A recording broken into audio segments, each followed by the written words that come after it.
Prudent Scholars in association with Goa Headmasters Association.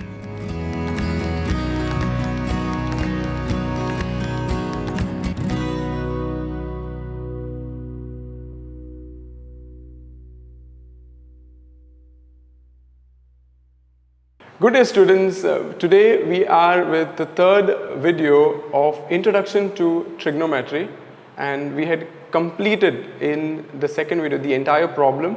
So today we are going to start learning something new, and I would want your 100% attention so that we don't miss any tiny details. Keep full attention and let's get started. We are starting with trigonometric identities, and before even I tell you what are they, we need to understand what does an identity mean. Or you must have heard the word identical. So I can say that this building and this building is identical, or this hand and this hand is identical. So identity is nothing but anything that is equatable, or you can equate both the left hand side and right hand side and it is same. So what do we mean by trigonometric identities?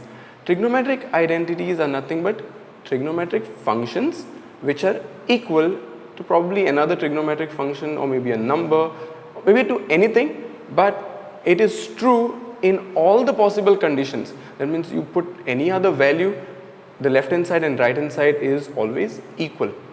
Okay, that's the meaning of trigonometric identities. Now there are various types of trigonometric identities.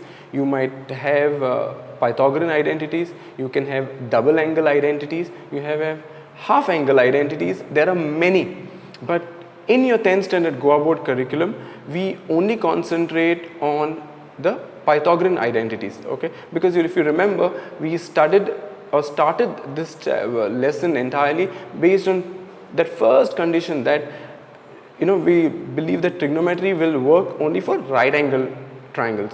If you have watched that first video, you will remember. So which are the Pythagorean identities? These three. Okay, sine square theta plus cos square theta is equal to 1. 1 plus tan square theta is equal to sec square theta, and 1 plus cot square theta is equal to cosec square theta.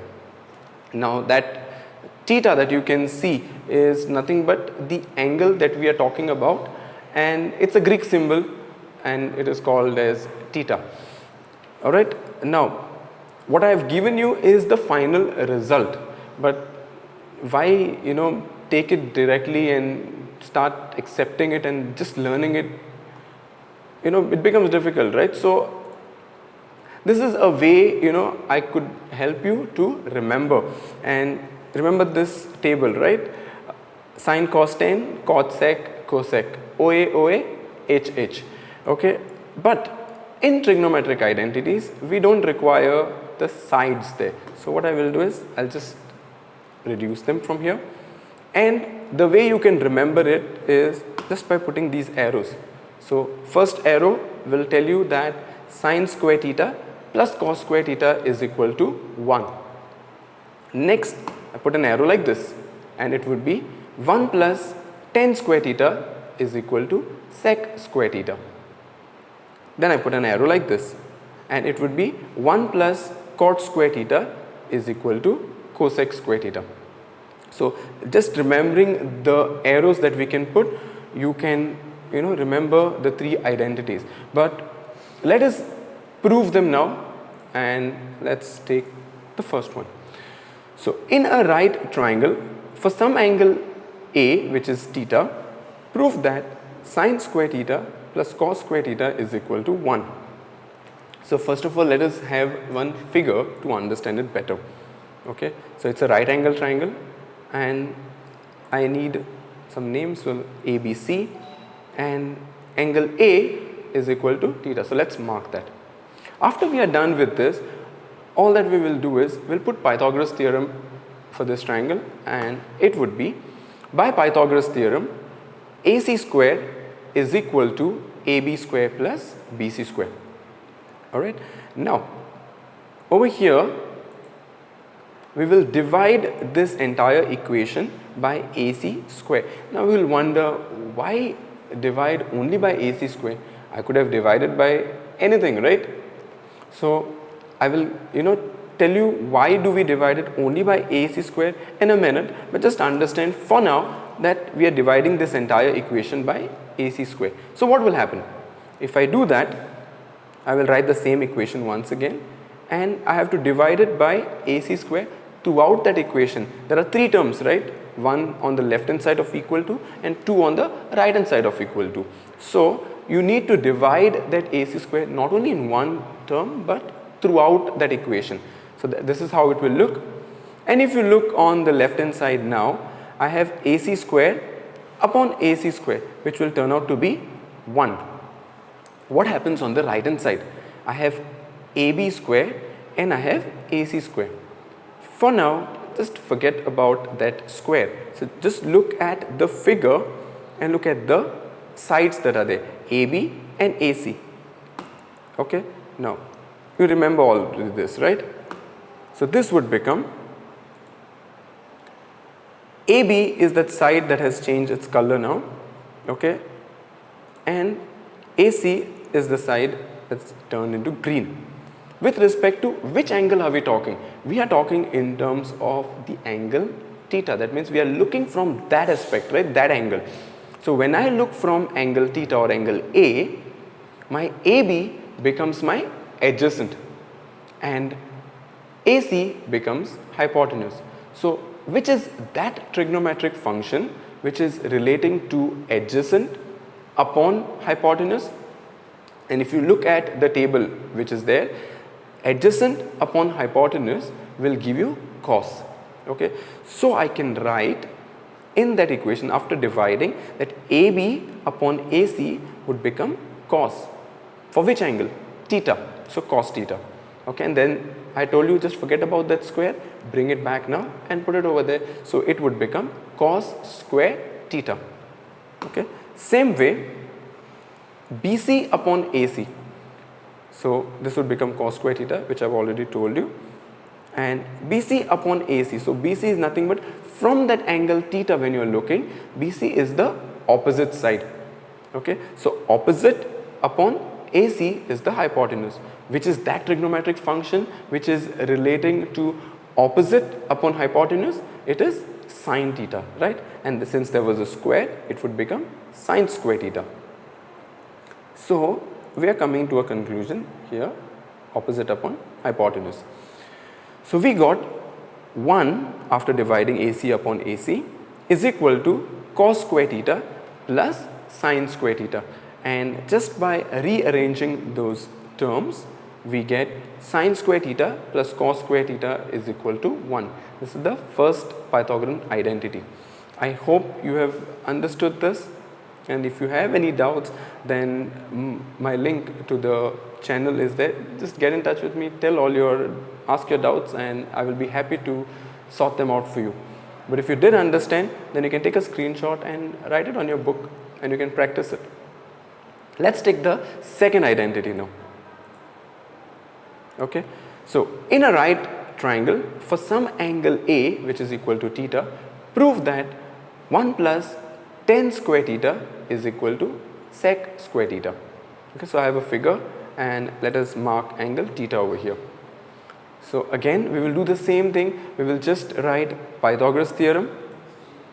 So by that it would be AC square is equal to AB square plus BC square. Okay, so once I do this, now I have to divide it by one side. So should I divide it by AC, AB, BC? That's the doubt, right, which you had in the previous one, and I said we'll look at it in a minute. So the way you can remember it is you just look at that term or that trigonometric function which is alone. So over here if you look at what are we proving? We are proving 1 plus tan square theta is equal to sec square theta, and based on that we have written the Pythagoras theorem, right? AC square is equal to AB square plus BC square. Now what do we want? We want on the right hand side it has to be sec square theta, correct? Now sec is an inverse function of which of those three trigonometric functions? We had sine, cos, tan and cot, sec, cosec, right? So it was an inverse function of cos, correct? So in this case, I already have sec square, right? So it is hypotenuse upon adjacent. So where it is in the Pythagoras theorem that I have written, on the left hand side I have AC square, correct? So that is the hypotenuse. So I want now adjacent.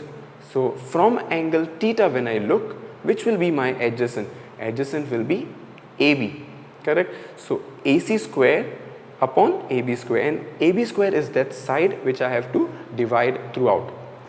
I hope you have understood. If you did not, then I would recommend you slightly go rewind this video and then watch it again. So based on that, what we are asked to prove, you look at that trigonometric function which is alone, okay, which is not added to any other term, and based on that, okay, you look at the table which is there, which is sine, cos, tan, cot, sec, cosec, and in the figure which will be that side which I have to divide to get that trigonometric function. Okay, so after dividing entirely by AB square, okay, what will happen is, okay, so we already calculated that AC square upon AB square will become sec square theta, okay. So AC square, or AC rather, upon AB, right? So from that angle theta, hypotenuse upon adjacent will be sec. That would become, and since there is a square, it will become sec square theta. Then BC upon AB, because AB square upon AB square will be 1. So I have here colored it for you. BC, from that angle theta, BC is my opposite and AB is adjacent, right? So opposite upon adjacent, looking at the table which is there, it is tan. So this would become tan theta, but there is a square, so it would become plus tan square theta. Okay, and all I have to do is replace it in that previous equation, and it would become sec square theta is equal to 1 plus tan square theta. Okay, and all I have to do now is just rearrange them, and I would get it as 1 plus tan square theta is equal to sec square theta. So we are done with the second identity. Let us quickly go to the third one. In a right triangle, for some angle A theta, prove that 1 plus cot square theta is equal to cosec square theta. Again, same figure, and ABC angle theta is marked, and we'll write Pythagoras theorem. So AC square is equal to AB square plus BC square. Okay, once I do that, now I need to divide it with one side, right? So look at that trigonometric function which is alone, okay, not added to something else. So that is cosec square theta. Okay, now how do you define cosec with respect to sides? It is hypotenuse upon opposite. So AC square is already there as hypotenuse over there. So from angle theta, which will be my opposite? Opposite will be BC. So I will have to divide the entire equation by BC square. So when I do it, it would be something like this, and AC square upon BC square, okay, will become, so AC square upon BC square will become cosec square theta, AB square upon BC square, so it will be adjacent and opposite. So adjacent upon opposite is cot, so that would be over here, alright, and BC square upon BC square will be 1. So writing that would be cosec square theta is equal to 1 plus cot square theta. So all I have to do is rearrange those terms, and it would be 1 plus cot square theta is equal to cosec square theta. So we are done with the three Pythagorean identities. You need to remember them if you want to solve the problems that we are going to continue now. Okay, but I would, before giving you the problem, let us look into few tips that can help you to solve these problems in a much better way. Okay, and the first one is choose a side. Okay, whether it is left hand side or whether it is right hand side, you need to choose that. And then below that there is thread which is all mixed up, right? So I have an identity over here and it looks dangerous, right? I'm sure it does look dangerous. So what you have to do is, first you need to understand that, the example of the thread. If I want to roll that thread, what will I do? First untie it, right? And there's a small piece that's falling. You can't do anything about it. It's there and that's it. So, but the one which is messed up, you can untie it and then, make it more simple. So same way, when I say choose a side, you need to take that, side of the function which looks to be much more complicated. So over here in this example, 1 plus cot theta minus sine square theta upon sine theta multiplied by 1 plus cos theta looks to be the complicated one. So whenever you're solving identities, I would recommend you choose that side which is complicated and not the one which is simple, because you can't do anything about it. If cot theta is already given to you, what will you do? There's nothing much you can solve that, right? So take the one which is complicated and untie it like the thread. Second, reducing the function and using the right arithmetic operation.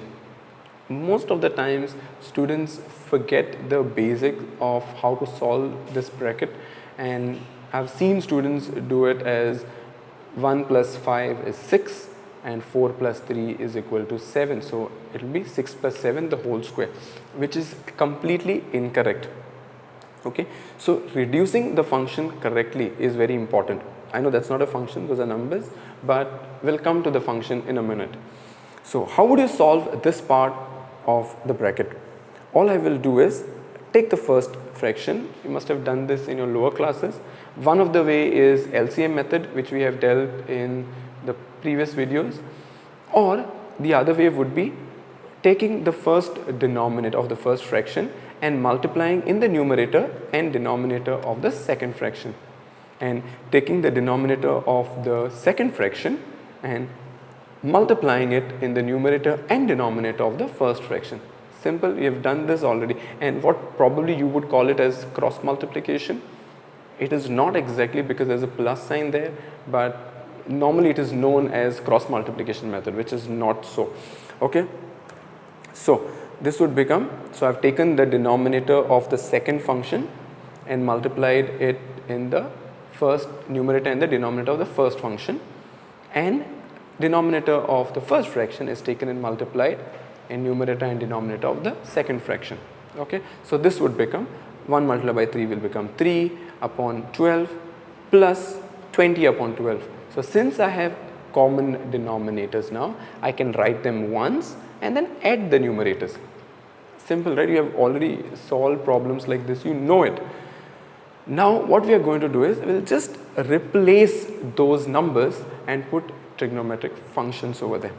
So this is what I have told you, and it would be with the function. So sine theta upon cos theta plus cos theta upon sine theta, the whole square.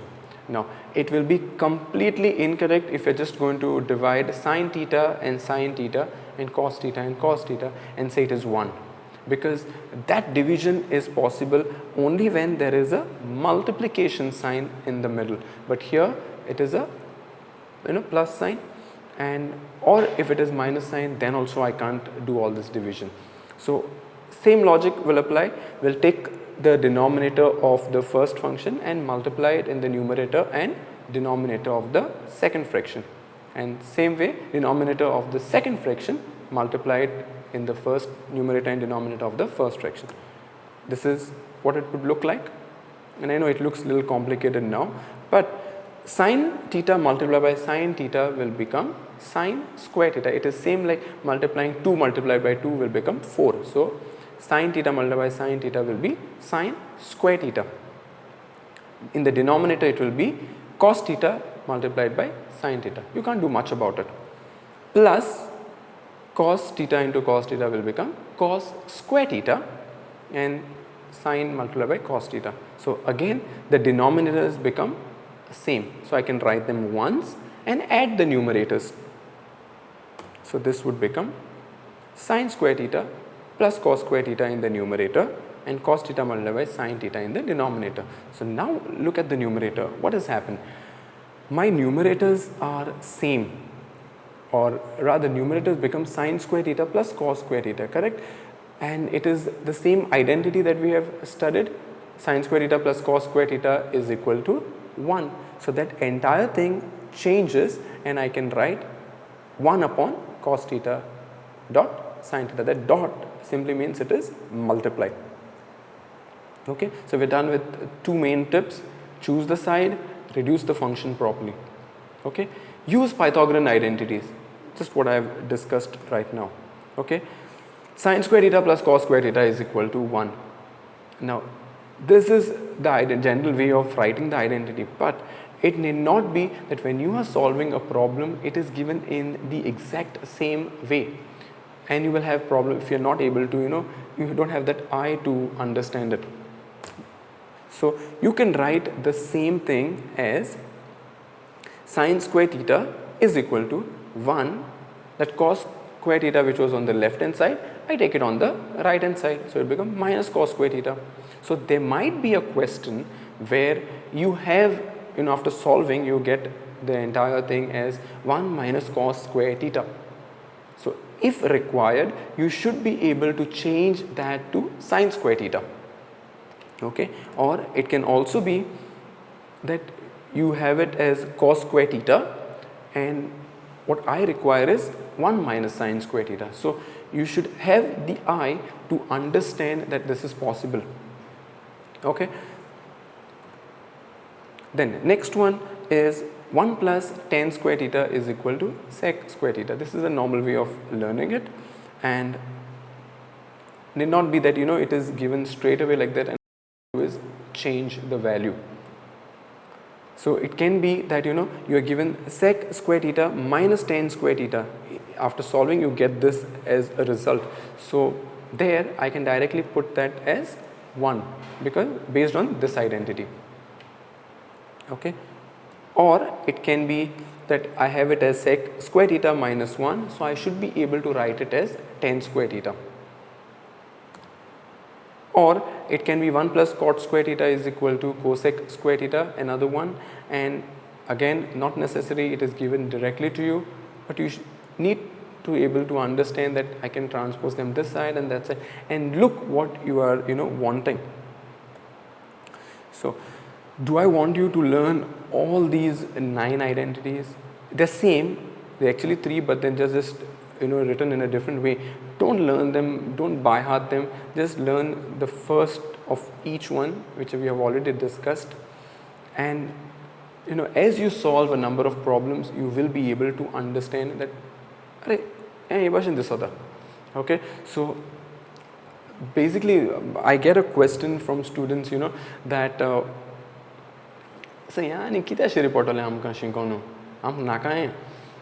and it is a valid point. No one is going to ask trigonometric identities to you when you go in the market, but it helps you to build that way of logical thinking, the eye to look critically. So that's the idea of building that skill of yours when you solve these problems. Not by when you solve elimination method or cross multiplication or substitution, you solve 3 or 4 problems of that type and you're done with it. But these identities when you are solving, it builds up that skill of yours. So that's why they are important. We don't realize the main idea, but that's how it is. No one is going to ask you identities for sure anytime, anywhere, but it will definitely build that skill of yours. Next, use algebraic identities. Okay, and if you've forgotten them, then let's recollect. So 1 or a plus b the whole square is equal to a square plus 2ab plus b square. And you have studied this since 7th standard probably or 8th standard. You know it, you by hearted it. We're not going to look how you get it, but you need to know. So will you get, in a question that a plus b the whole square? No, you might have sine theta plus cos theta in the bracket the whole square. So you need to understand that maybe if I use this identity and write it as sine square theta plus 2 sine theta cos theta plus cos square theta, that something I will be able to solve. So it is that way that you can use these identities. Then there is a minus b the whole square, which is a square minus 2ab plus b square. Same way I have a square minus b square, which is a plus b, a minus b. And a plus b the whole cube will be a cube plus 3a square b plus 3ab square plus b cube. Same way it will be minus, and most of the times a student make a mistake with the a minus b the whole cube identity. All I will tell you is write a cube and just the first one is positive, right? Next one is negative, then positive, and then negative. So remember the signs like that. The expansion is the same, only thing is the signs will change. So remember that you start with a positive and then negative and so on alternately. Next would be a cube minus b cube, which is a minus b in the bracket, and then it is just like the expansion of a plus b the whole square. Only thing is you don't put 2 over there. And a cube plus b cube.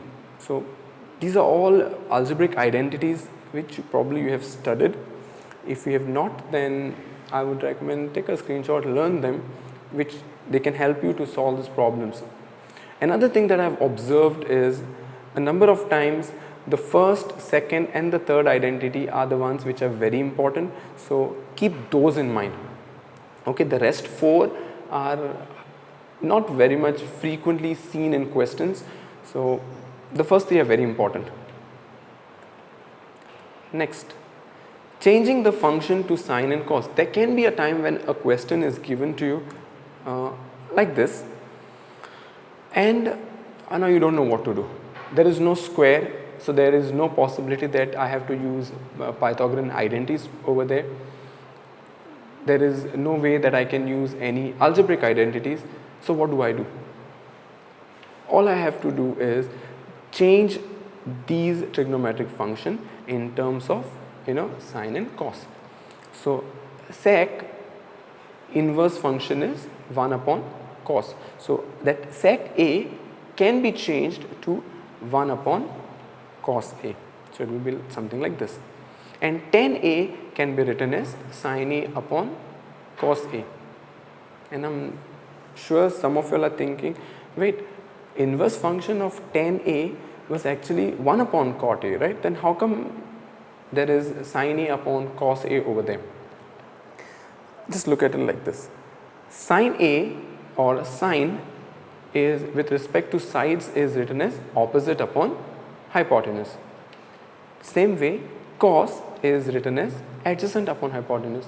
So all I can do is these denominators, that is the h and h are same, right? So I can cancel them off, and if I cancel them, what I will get is opposite upon adjacent. And if you remember that table, sine, cos, tan, cot, sec, cosec, opposite upon adjacent is nothing but tan. That's the reason I can write tan A as a trigonometric function of sin A upon cos A. But then what about cot A? Can you think of an answer to that? How would you write cot A in terms of the other trigonometric functions? Think about it. Okay. So here we have discussed. So cot is nothing but adjacent upon opposite, right? So it would be cos upon sine. You can try it out the same way what we have done and check it out. Next one is practice, practice, practice. Just the way they say in Bollywood and all, what is important is entertainment, entertainment, entertainment. In mathematics it is practice, practice and practice. you have to practice a number of problems of trigonometric identities if you really want to get good at it, otherwise it's difficult. Okay, so practice a number of problems, and I would suggest you try Goa board papers first and then look out for any other identities, because it becomes, the levels are different. And if you ask now where will I get Goa board papers in this situation, you can go on the Goa board website and check it out. On the right hand side there is something called as student tab. Under that you will have question papers, so you can download a few, there are, and they are with the solution. So please visit the site and download those papers and solve those identities first, because there are times, I remember one student came up with one identity and I started solving it. It was quite a difficult one, so it took the entire evening of mine, trying to understand how to go about with it, and somehow, be that person, where if you get a problem and you're not able to solve, try as much as you can. It's not just one attempt, you keep solving again and again, different ways, different ideas that come to your mind, and then you reach to that position. So I did that, and finally I came across to a point where I got the answer. So the next day I went and I asked, from where did you get this, from which question paper? And started telling me nicely that I got it online. So, and then when he told me the website, it was some foreign university, something. So don't just go directly, and search for identities like that. You can try, I'm not saying don't try, but make sure that you solve Goa board first, because based on that only your questions will be asked. If you want to improve your mathematics skills, then you can try some other problems, but practice a lot. And next tip is pray. Why? Math is all about solving, then why pray is a tip? Is because sometimes, you have a question, tan square theta plus cot square theta is equal to sec square theta multiplied by cosec square theta multiplied by 2. And you start solving it. You have practiced a lot of problems, you know all the identities, everything is followed well, and after solving, okay, you come to a point where you get the answer as sec square theta multiplied by cosec square theta minus 2. Now there is an error over there, because it was not supposed to be minus, but it was supposed to be multiplied.